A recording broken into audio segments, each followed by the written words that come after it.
নমস্কার, welcome to my channel সমীশীল শ্রী শ্রী রাধাকৃষ্ণ গোপাল শ্রীমদ ভগবদ গীতা।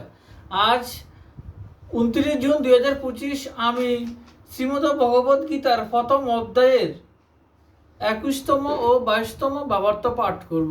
শ্রীমদ ভগবদ গীতা কি জয়, শ্রী শ্রী রাধাকৃষ্ণ গোপাল শ্রীমদ ভগবদ গীতা কি জয়। রাধে কৃষ্ণ রাধে কৃষ্ণ রাধে কৃষ্ণ।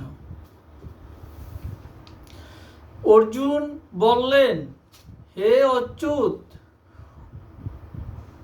উভয় সেনার মধ্যে আপনি রথটিকে ততক্ষণ স্থাপন করুন যতক্ষণ না আমি দেখি যুদ্ধেচ্ছায় কারা এখানে উপস্থিত হয়েছেন এবং এই রণাঙ্গনে কার কার সঙ্গে আমাকে যুদ্ধ করতে হবে।